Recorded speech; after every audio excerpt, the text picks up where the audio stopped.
Welcome to Friends with Deficits. I'm your host, Adam Sultan, and my next friend is Kim Deere. Kim is a former Austinite who has worked for the City of Austin Health Department as an HIV educator. She currently lives in Pensacola and is the owner of Ohana Vintage Finds. So, how did she get from Austin to Florida? Well, hang on to your seats as we explore the bumpy ride of Mal de Débarquement Syndrome. Thanks, Duolingo. And now here's my conversation with Kim Deere. So Mal de Débarquement Syndrome. Do you want to talk about that? I pretty much know nothing, and I don't know what my listeners know. It's classified as a rare disorder, although the more I know about it and the more I'm talking to physicians, I don't think it's that rare, but it is a condition where the brain easily picks up subtle motion, and when that motion stops, your brain keeps analyzing it as movement. After the movement, the brain continues to think you're still on that movement. So a lot of people will have like feeling like they're walking on air or a trampoline, or it affects their balance. They get severe brain fog. In my case, I felt like something was constantly shaking my head, and so I was losing my balance. I felt like I was drunk all the time. It went on for about a month, and I saw a neurologist, and at that point he said, I think it's Mal de Débarquement, but wasn't sure. And I took a 12-hour flight to Scotland, and about a day or two into that flight I started having severe symptoms of it. Pretty much ruined my trip. When did this start? It was coming off of a cruise. We had taken a 3-day cruise to the Bahamas, and when I got back, I was like, didn't have my sea legs, just kind of felt off. And it just kind of lingering and got worse. And about day 2, I started feeling like I was walking on air and then walking on a trampoline. When I laid in bed, I could still feel this like internal movement of the boat. At first, I went to ENT doctor thinking, well, it's vertigo or the crystals in my ear are off. And they're like, everything was fine. And it kind of slowly went away within a week or two. And I didn't think any more about it until we went on this 12-hour flight, and there was a lot of turbulence. And I kind of slept a little bit, and I kind of felt like I was being lulled by the plane because of all the turbulence, and I fell asleep. And about a day into the trip is when I started having symptoms. Do the symptoms always mirror the physical experience that you had before that? Yes. So I was like, oh no, this is not an ENT issue. I mean, it took a while. I went to my primary, and she's like, I don't know what this is. You need to see a neurologist. It took about 6 weeks for that appointment. In the meantime, I was totally miserable and feeling like I couldn't think, couldn't walk. Um, I actually started Googling stuff and saw other people were having this issue. In layman's term, it's Disembarkment Syndrome. And so when I went to the neurologist, he said, this looks like Disembarkment Syndrome. He said, if it doesn't dissipate in a couple of weeks like it did before, we will take next steps. And this now has been 2 months into the symptoms. And I saw online the Mayo Clinic had a treatment. So I called them and was actually accepted into that treatment plan. And then I was talking to her friend. She goes, hey, I know a doctor that treats this here in Austin. So it's Dr. Simmons. And I called him up, and he's like, yes, I can treat it. I do the Mayo Clinic treatment. And so luckily I did not have to go to New York City because then that would require a plane ride or a long car ride during symptoms, which is not a good plan. It would just make the symptoms worse. So at that point, I went to him, and it was a slow process of looking at dots and looking at lines going the opposite direction of the affected area of the brain. So basically, it's a software program called Right Eye. It originally from the Mayo Clinic. They would put you in a room and you're on a chair. There's either a big computer screen or some kind of image on the wall, And as those stripes are going one direction, the physician assistant will move the head the opposite direction to kind of reset the brain a bit to recognize, to kind of stop that movement. Is it just a general pattern that they do, or does it have something to do with the way you're experiencing movement? Yes, so there's a lot of testing before where they have you close your eyes and you put your hands out like a zombie and you march. And then when you stop, if you're not straight like you started, say like your arms now are to the left, that means the right side of the brain's being affected by the movement. And so the stripes would go the opposite direction of that. It took me about 6 months of treatment. Was it just going in often and doing this test, or was there something else you had to do? Well, there's home exercises. Yes, I went twice a week, and then there was eye exercises where you follow the dots around, depending on what side of the brain is affected. Looking at stripes again. This treatment is also very common with like closed head injury or people that have like concussions. So it's very similar to treatment like that. Had you had any concussions or anything like that? No, no, no, none of that at all. Actually, I have had no anything like vertigo, no inner ear issues, no nothing. When it first happened on the first cruise, I didn't think much about it. Like, oh, it's the inner ear issue and it will, it will just go away. And it did, because one of the issues with Mal de Débarquement syndrome, every time you're exposed to that trigger, the symptoms can get worse. So if I had known that a 12-hour flight would have caused it, I would have definitely avoided that flight. I wouldn't have gone on that trip. How long did the symptoms last? Well, I had one episode since then, but the most severe prior to the Mayo Clinic treatment lasted 6 months. And 3 months of it were severe, and then things started slowly improving during treatment.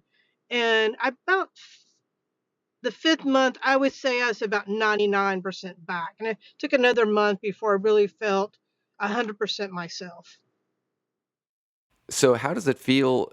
You've got these symptoms. Is it like you're going about your day feeling like you're on a boat or in turbulence? Correct. So, for example, like in the evening when I would lay down to go to bed, and when I was in crisis, I would lay down and close my eyes to go to sleep. And it would be like I was on a water bed. And of course, I didn't have a water bed. So I would feel that internal movement. And it's a lot different than vertigo. Like vertigo, if you have vertigo, you can close your eyes and lay down and it goes away. This is more of an internal issue inside the brain. What the brain's actually doing is trying to stabilize. And so as it's stabilizing, it's getting these signals that you're still, quote, on the boat, but actually you're on solid ground. And so, the brain's saying, wait, we're on the boat. No, we're not on the boat. And so it's like in this conflict. And so it's just trying to adjust. And as it's adjusting, in layman's term, they call it head bobbers. Almost like one of the tests they did is like, do it if I had Parkinson's, because my head was bobbing, I was swaying, having really awful balance. And so one of the things they were ruling out at the beginning was Parkinson's. And so those tests were negative. Okay. And so the secondary diagnosis was bowel department because it was associated with me being these subtle movements. Did you get nauseous while this would happen? No, no nausea. Did cause headaches because your brain's like constantly trying to regulate, and so I would get these severe headaches, which did not help trying to do the eye exercises with fighting a headache. So they treated the headaches. Part of what they think, you know, with Mal de Débarquement syndrome, at first they were like, well, this is the Mal de Débarquement is caused by migraines, but I think now they're saying the Mal de Débarquement causes migraines. Ah, So while I'm in symptoms, I will have frequent headaches. When I'm in remission, I have no headaches. And what do they think is the cause? Um, it's in the brainstem, and it's just how the brainstem is communicating to the brain as far as movement. So, for example, normal brains, when you get on a boat, it takes a while for you to adjust. And so, if the brain wasn't picking up that you're on something that's moving, you would fall down, right? You wouldn't be able to keep your balance. Hmm. So, in this case, the brain overcompensates by getting used to the boat really quick. So when I get on a boat, it's very calming for me. I enjoy it. I don't have any seasickness. I don't have any balance issue. I don't have any issue with adjusting to the boat. It's when I get off. And when I get off, the brain's like, wait a minute, we're still on the boat. Remember that feeling? Still on the boat. Hmm. And, but the eyes are saying, no, no, no, no, no, we're on the ground. And so there's this conflict going between the brainstem and the optic nerve and whatever side of the brain is being affected. Is it a genetic disease? You know what? It might be because I have 7 brothers. There's 7 of us, siblings, and all of us, but two of us have been diagnosed. Wow. So I had a sister. She went on a cruise, came back, called me right away and said, "Hey, what does this Mal de Débarquement feel like?" And I said, "Well, what are you feeling?" And she's like, "Well, I feel like I'm on the trampoline and I started getting this headache." And I said, "Go to a neurologist, get an appointment today." And she went in and was quickly diagnosed with Mal de Débarquement. Started the eye exercises and the treatment plan, and hers lasted about a month. After treatment, are you completely cured of it? No, no. It's the brain's a muscle and there's muscle memory. So I should never ever get on a cruise boat again. Oh no. Yeah. If I fly and it's a longer flight than a few hours, they recommend that I suppress the brainstem. And basically that's just taking a benzoid.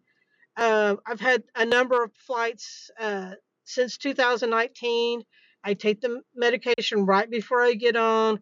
I sit in the middle of the plane. Luckily, no issues at all. About 2 years ago, I watched a 3D movie with my kids, and I had about 2 weeks of symptoms. I immediately went back to Dr. Simmons, started treatment again. And this time, what we decided to do is I would have like, once I'm in remission, I do the eye exercises every day.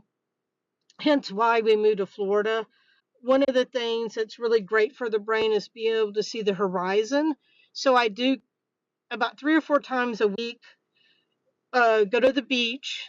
We live on at the coast, and I sit in a chair and I do my eye exercises. I look at the horizon for about 15 minutes, kind of stabilizes some things. If it's warm enough and the water's smooth, sometimes I'll get in knee deep and do it. And that's really seems to have helped. Yeah. Is it just, you mentioned a 3D movie, that doesn't have any physical movement, right? It's just how it It's looks. artificial movement, right? So your brain is picking up that you're moving.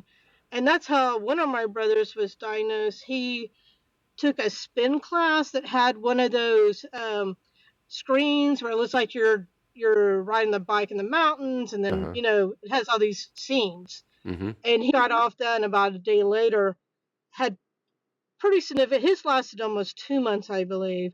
Had significant symptoms. Knew right away what it was. Went straight into treatment. And he's like, well, check off no visual stimulating movies or any of those classes on the bike. Is it happen at a particular age, or were you all different ages, or does it normally affect older people or younger people? I think the rule of thumb is people that are like middle age, and as our brain is aging, it's not the plasticity in the brain's not like it is. Because I had been on not cruise boats, but I had been on a number of boats prior, to getting diagnosed, never had any issues, rode roller coasters, saw 3D movies at Disney World, and wore 3D glasses watching movies, never had any problem. But as I age, it's gotten worse. And every time I get a trigger, the symptoms have gotten worse. You mentioned a lot of stimulating physical things. Do you think it's possible that you do so many things that it causes it? It's possible. I don't think they know exactly what the trigger is. I think there's one school of thought which doesn't make sense that my brothers have it. Is at some point they thought maybe it was a hormonal condition with women, but I think now it's more like this a disconnect between the brainstem and the optical nerve, and how the brain is picking up those stimulants as people are on these movements. It's career ending. I live in Pensacola, Florida, and there's a Navy base here. Blue Angels are here, and I know that there's been several studies with pilots, female pilots, with this because it is career ending because they won't be able to fly anymore. How is the rest of your siblings? How are they doing with it?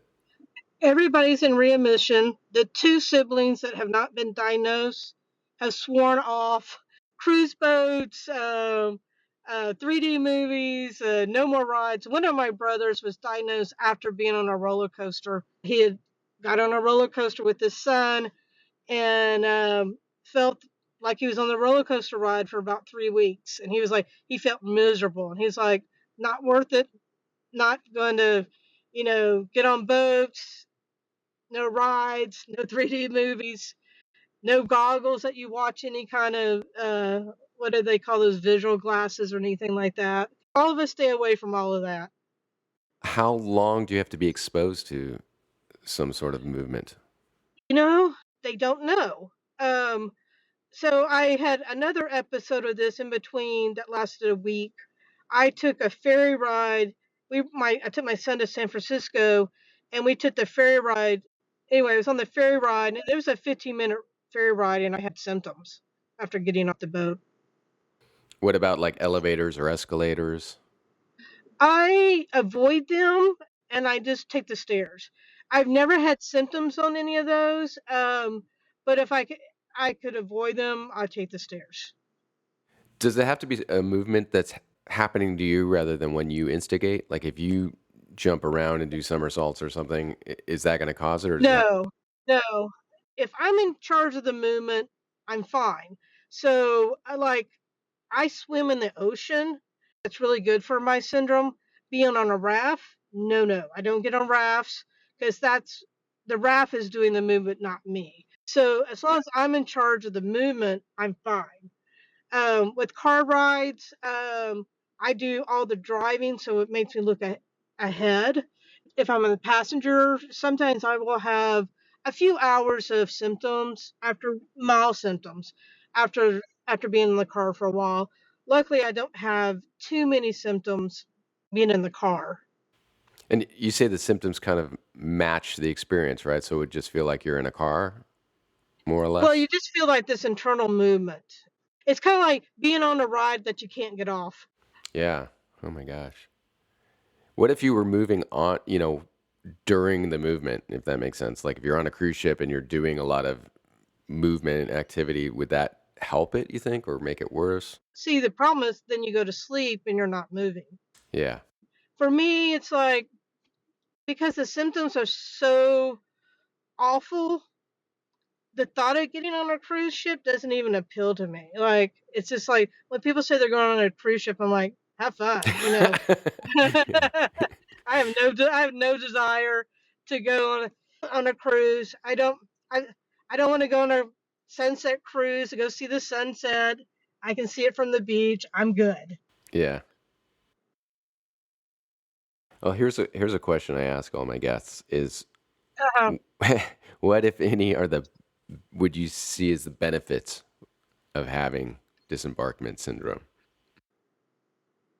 well, I think what it has done for me, it's made me very aware of things around me.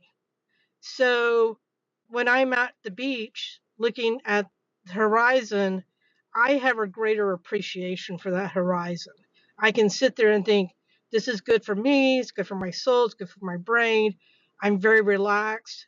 So it's made me very aware of my environment, and sometimes in a very nice way. Like if sitting and watching, like a lot of times I'll sit in my backyard just to be in a chair with my feet on the ground, and I say this little thing like, I am stable, my feet are feeling the grass, I don't have my shoes off, and just enjoy the plants and the trees and the flowers. It really has opened it up for me to appreciate my surroundings. That's nice. That's good. And it's pretty much, would you say it's pretty much under control now? Yes, yes. I again avoid those things that would be a trigger, because one of the side effects of having mild debarment is anxiety. Like, is this thing that I'm doing going to create symptoms? And so my sister struggles with that quite a bit. Like, what if I do this? Will this cause it? As I said, it was a gift. On the other side of that is always aware of my environment. Like, is it stable? Mm-hmm. Is what I'm doing stable? Is it good for my brain? Um, and that can be anxiety provoking if you're constantly trying to figure out if something's going to cause a symptom. Yeah, yeah. Do you have any family or friends or people left behind in Austin that would bring you back here? Yes, so I'm actually coming to Austin in a few weeks. I will be flying. I'll take the medicine. There's a layover, which layovers are good because it gets me off the plane. I can walk around. I'll get back on the plane. It's a pretty short flight. I've done several of those, have had no problem. So I do come back to Austin because I have two children that live in Texas. One of them actually lives in Buda, and then I have several friends. So I try to come about every 3 or 4 months back to Austin. And if you said it gets worse each time, Yes, so that means yes, like even with a short flight, you might, and with with the exercises and things, it still might feel worse than it did before. it could.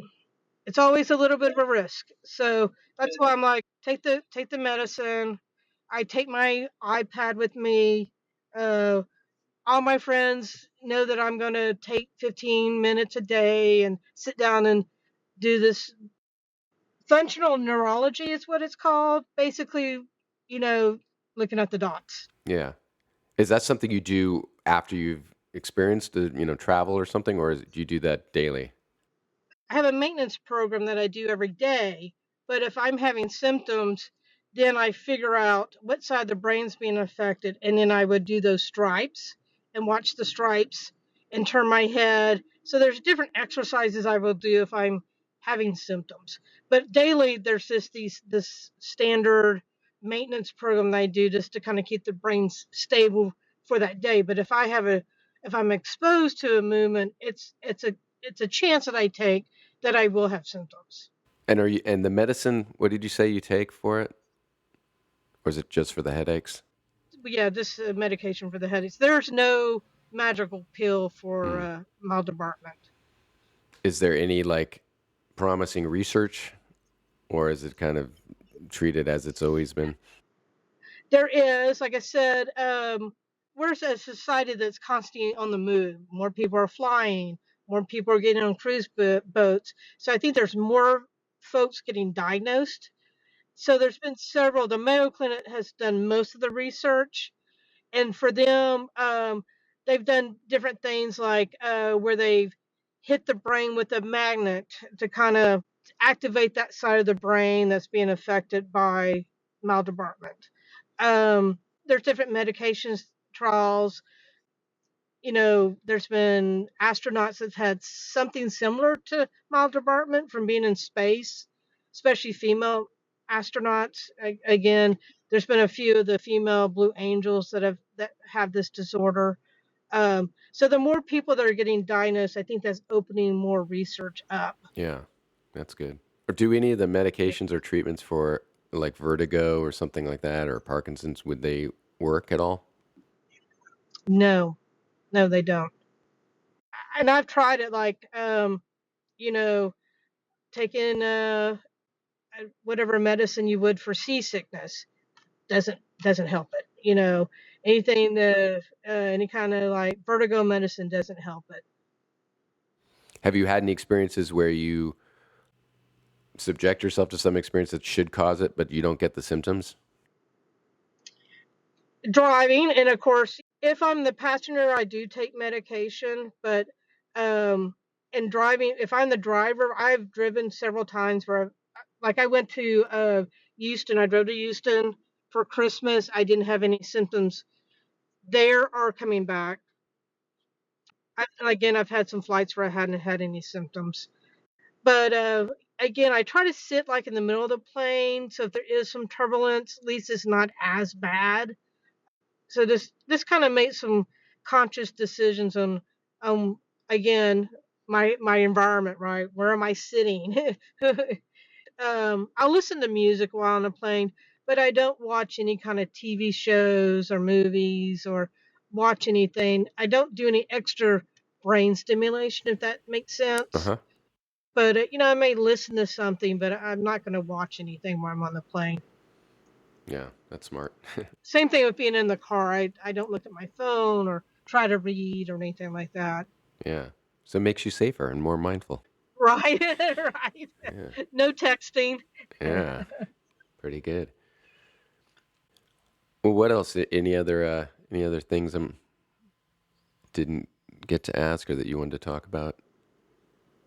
Yeah, I'm trying to think anything else about this disorder. Um, just that it just feels. My sister had a good analogy when she was going through it. She felt as if her head was a snow globe and somebody was constantly shaking it. So one of the worst symptoms, mine is feeling like you're moving, is the brain fog. And so she would just say, like, I just feel like there's someone behind me shaking my head and not stopping. So this kind of makes you feel so scattered, brain fog, and you can't think. And she got real obsessed about making it stop. I Mm-hmm. had several phone calls with her on the phone, kind of calming her down, doing the things I do to calm myself down. Take your shoes off, walk in the grass, walk outside, look at the horizon. Because luckily, so far, all of us have gone in readmission. So I just kind of tell my siblings and myself that this will pass. As awful as you feel, so far we've all gone in readmission. And I think majority of the people do. I mean, there are cases of folks that have a stimulation or what they call a trigger, had a trigger, that had it for a year or 2 years without going in remission. And I feel for those people. I feel very Yeah. fortunate that I've been able to go in remission. The longest it's taken is 6 months. Do you know personally other people who have it besides your family, your siblings? I don't. Although when I was in the middle of a crisis, I was on there's a Facebook group. I enjoyed it for a while, but I think when people are in crisis, you feel so awful, and it's kind of a Debbie Downer. Like, these people are like in crisis and they're feeling awful, and it's just started making me feel hopeless. And Mm-hmm. so I decided I wasn't going to read any more of that. Just kind of stay in my own environment, in my own self, and do the things I know that were working for me. This treatment doesn't work for everyone. I think 65% of the people that go through the Mayo Clinic go into remission at some point. Does scrolling affect it at all? Oh, yes. It does? It Okay. does. At that time, I was working for the City of Austin Health Department, and I was in training, and they were having these big, huge TV screens, and they were doing like classes, and they were strolling it, and I would feel really off balance. I would go to lunch and just feel, oh God, I feel awful, and there was this long hallway to go to the restroom, and I would have to put my hands on both sides of the wall to walk down because I'd feel like I was going to fall forward. And then at some point it's like, oh, it's the screens. And so I basically closed my eyes during the rest of the training and listened to it because I just could not watch the screen. That's good incentive for people to stop their endless scrolling. Speaking on Right. behalf of myself. I was very happy with the city of Austin because, again, I was with the health department. And when I had the severeness in 2019, they changed my position and made me an educator for providers for HIV. So I was more in the field and less in front of a computer. And I did notice a big difference of really feeling stable and not having the balance issues as much. And I was only in front of the computer 2 days a week versus 5. So I spent a good bit of my time going to clinics and being in the field, and that really helped. And even today, I'm sort of semi-retired, and uh, my wife and I moved here. She got a job with Baptist Hospital here, and I started a vintage company. So I spend my days out and about looking for vintage items, put them on eBay. We do pop-ups here. So my current job is not in front of a computer. That's good. Oh, that's great. And do you like Pensacola just in general? I do. I had a lot of hesitance because um, the governor here and some of the politics, but then I was like, wait a minute, kind of had the same politics in Texas. So live in a historical neighborhood here. It's called East Hill, and it's very liberal.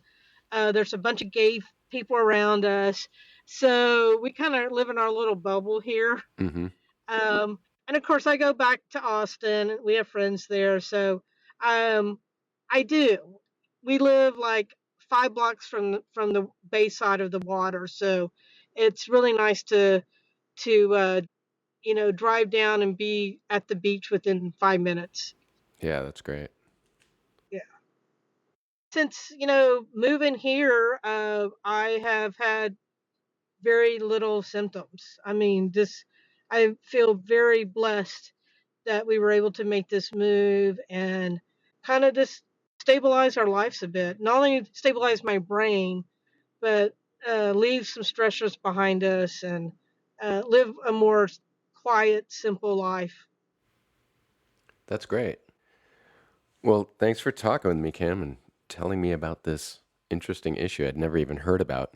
Yeah, I mean, partly one of the reasons when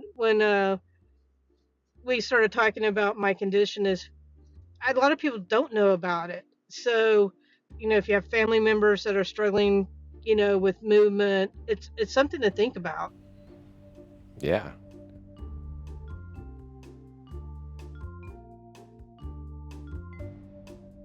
Well, all right. I'd like to thank my guest again, Kim Deer. If you'd like to learn more about Disembarkment Syndrome, there's a link in our show notes on our website or Spotify or wherever you get your podcasts for free. And if you'd like to help support the show, visit patreon.com/friendswithdeficits. Also, feel free to tell your friends, subscribe, share episodes, let people know, and let me know if you've got a story to tell. Once again, I'm Adam Sultan, and remember, when life goes up and down, you don't always have to go with it.